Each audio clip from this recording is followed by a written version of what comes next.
بسم اللہ الرحمن الرحیم۔ السلام علیکم۔ میری شادی لاڑکانہ میں ہوئی تھی۔ یہاں آ کر مجھے بہت ساری عجیب و غریب چیزیں دیکھنے کو ملیں، پر اس سے زیادہ عجیب تو یہ تھا میری ساس کا رویہ۔ مجھے آج بھی یاد ہے، میری شادی کی ہی رات تھی جب میں اپنے کمرے میں بیٹھی تھی۔ میرا شوہر بھی میرے سامنے بیٹھا مجھ سے باتیں کر رہا تھا کہ کمرے کا دروازہ کھلا۔ میری ساس دودھ کا پیالہ لیے کمرے میں داخل ہوئیں۔ مجھے لگا دودھ پلائی کی رسم کرنا ہوگی، جو کہ ان لوگوں نے پہلے نہیں کی تھی۔ میں سمجھی کہ شاید اب یہ سب یاد آیا ہے، پر وہ کھیر لے کر آئی تھیں۔ میرے شوہر کو کہنے لگیں کہ بیٹا، یہ حافظہ بشریٰ نے تمہارے لیے خاص کھیر بھیجی ہے، اسے کھا لو، اس سے تمہیں بہت زیادہ طاقت ملے گی اور دن بھر کی تھکاوٹ دور ہو جائے گی۔ میرے شوہر نے اپنی ماں کے ہاتھ سے کھیر کا پیالہ لے لیا اور کھانے لگے۔ ساتھ ہی میری ساس کی خادمہ کھڑی تھی، کہنے لگی آپ بھی کھا لیں۔ اس نے میری طرف اشارہ کیا، دلہن باجی آپ بھی کھیر کھا لو، تھکی ہوگی بہت، لگتا ہے صحیح سے کھانا بھی نہیں کھایا۔ اتنا کہنا تھا کہ میری ساس نے فوراً ہی اپنی خادمہ کو ٹوک دیا اور بولیں چپ کر جا، تجھے نہیں معلوم کہ یہ کھیر صرف مرد ہی کھاتے ہیں؟ حافظہ بشریٰ کے ہاتھ کی بنی کھیر کبھی کسی عورت نے کھائی ہے بھلا؟ آج سے پہلے ایسا نہیں ہوا تو اب کیوں ہونے لگا؟ اچھا معاف کر دیں، مجھے نہیں پتہ تھا انا جی، اس نے بڑے ادب سے کہا اور وہاں سے چلی گئی۔ میں حیران ہونے لگی کہ یہ حافظہ بشریٰ بی بی نے ایسی کون سی کھیر ایجاد کر رکھی ہے جو صرف مرد ہی کھا سکتے ہیں۔ خیر، میں نے برا نہیں منایا، ہر علاقے کے اپنے ہی رسم و رواج ہوتے ہیں، لیکن بات اس وقت آگے بڑھی جب ہم لوگ صبح اٹھے تو میری ساس نے پھر بشریٰ بی بی کا ذکر کیا۔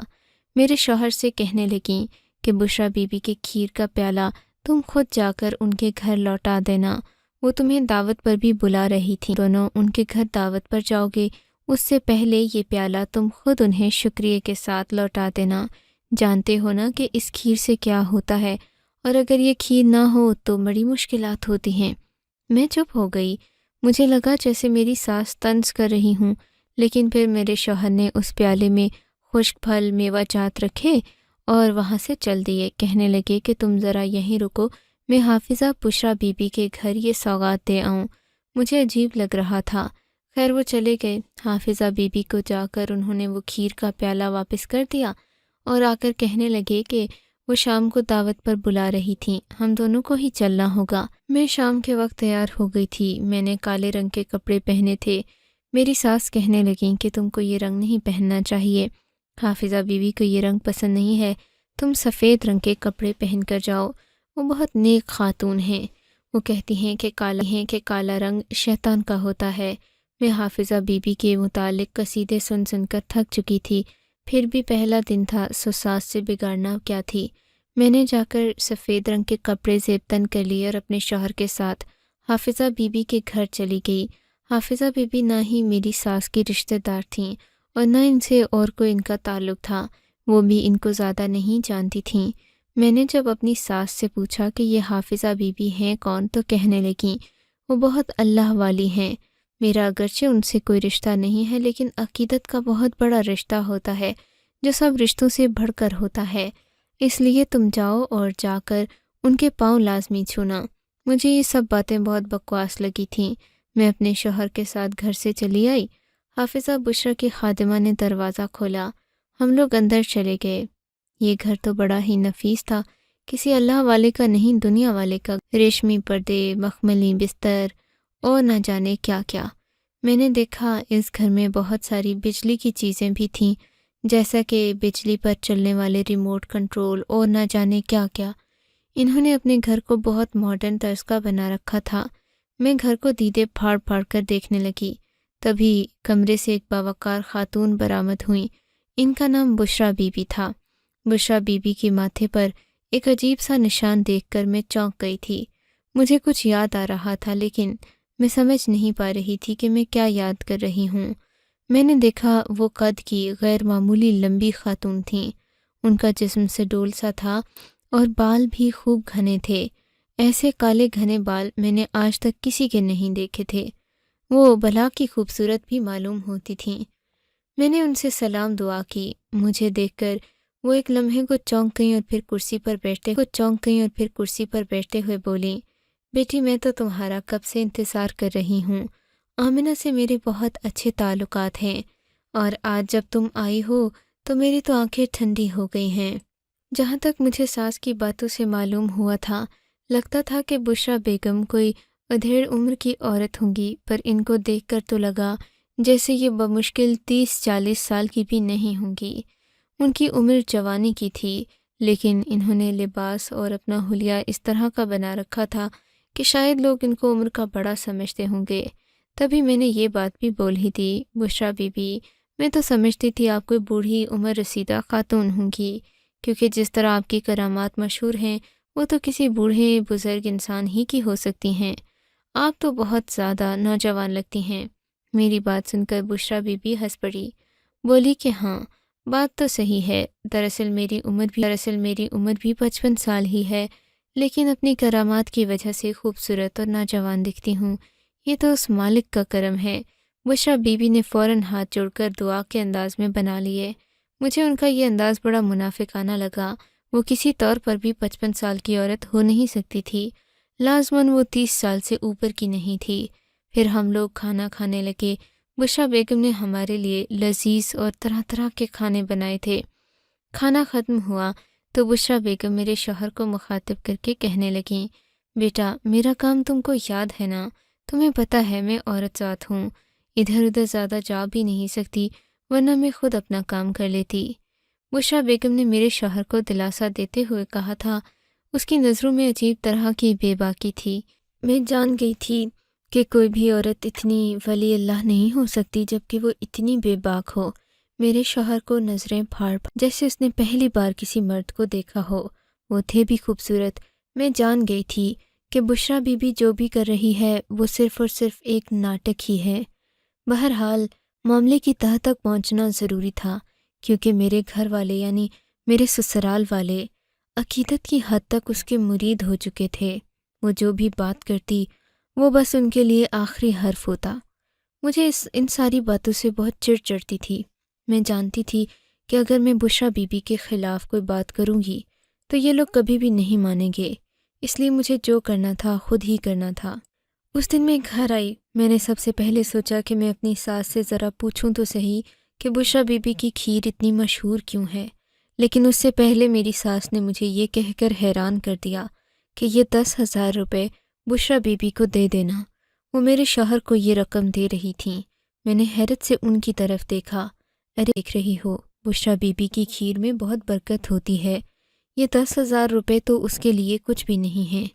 ہم سے بڑے بڑے نذرانے لوگ لے کر آتے ہیں، جانتی ہو تم، افغانستان سے بھی لوگ آتے ہیں بشریٰ بی بی کے پاس، اتنی پہنچی ہوئی ہیں کہ لوگ ان کو کروڑوں روپیوں کی چیزیں مفت تحفے میں دے کر جاتے ہیں۔ اور ایک صاحب تو ایسے تھے جن کے لیے بشریٰ بی بی نے کھیر بنائی تھی، وہ کھیر کھانے سے اس کی بیوی کو اولاد ہو گئی، بس پھر کیا تھا، نواب صاحب نے پورے 70 لاکھ کی گاڑی بشریٰ بی بی کو تحفے میں دے دی۔ بس ایسی ہی ہیں بشریٰ بی بی، بڑی بے نیاز ہیں ان چیزوں سے۔ ہمارا یہ حقیر سا نذرانہ نہ جانے وہ قبول بھی کریں گی یا نہیں۔ اپنی ساس کی جہالت دیکھ کر مجھے افسوس ہونے لگا۔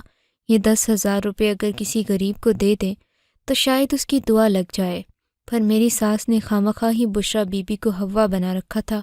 خیر سے میرے شوہر نے وہ رقم جا کر بشریٰ بی بی کو دے دی۔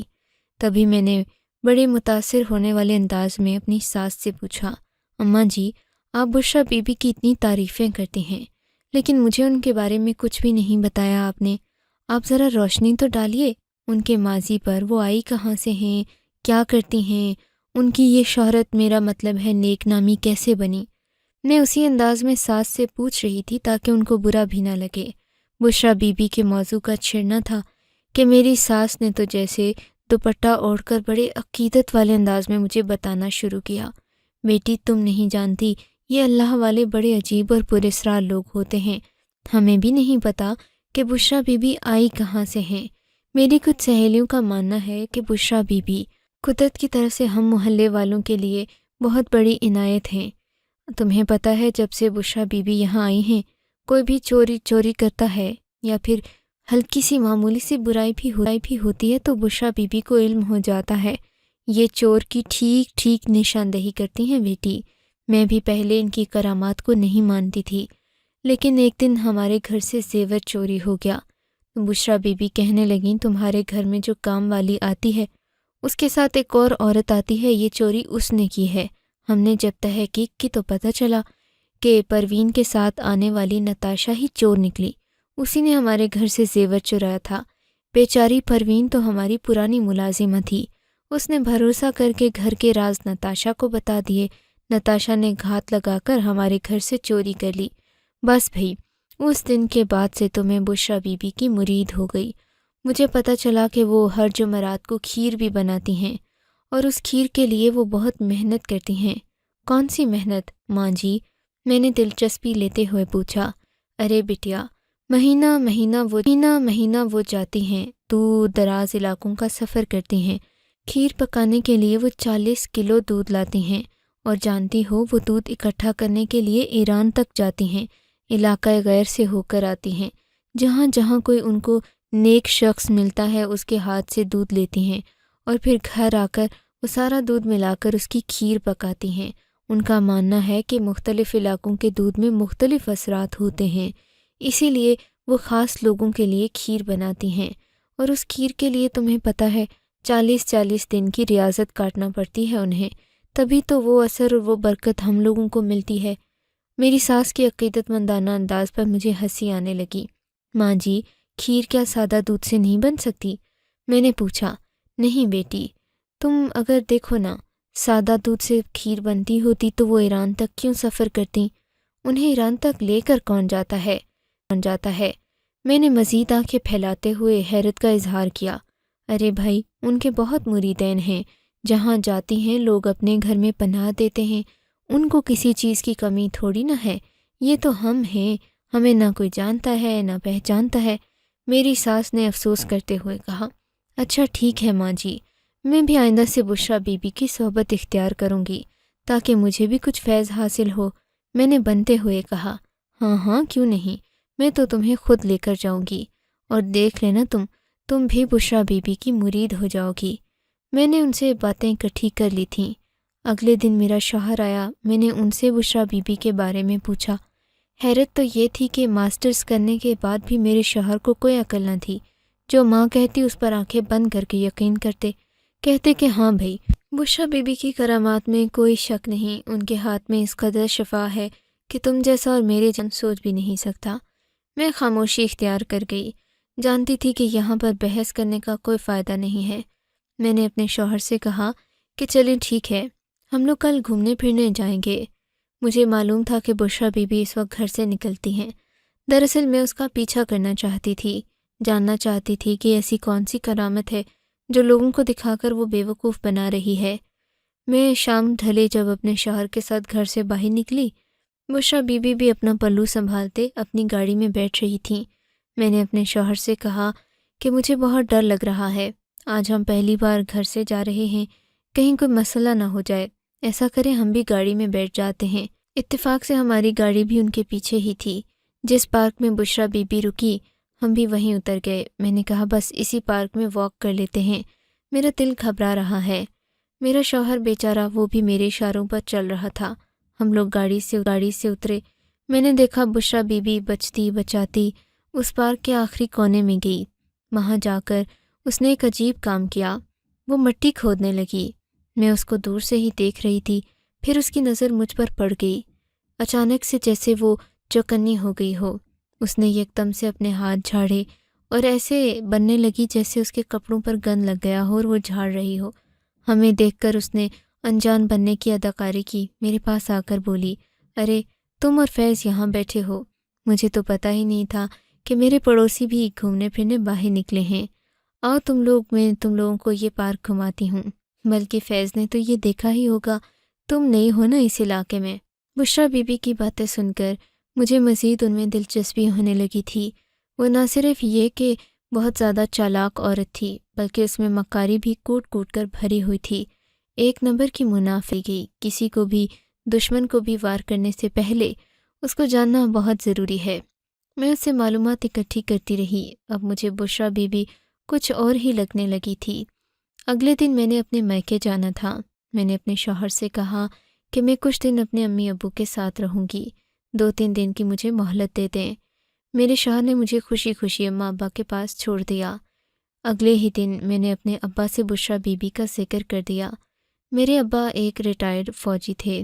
انہوں نے اپنی ساری زندگی وطن کی خدمت کرتے ہوئے ہی گزاری تھی۔ میں نے ابا کو بشریٰ بی بی کے متعلق ایک ایک بات بتا دی۔ میں نے کہا، ابا آپ تو زمانہ شناس انسان ہیں، دنیا گھومی ہوئی ہے، ایک سپاہی کی نظر میں کوئی جھوٹ سچ نہیں ہوتا، وہ سب کچھ جان جاتا ہے۔ آپ مجھے بتائیں بشریٰ بی بی کا قصہ کیا ہے؟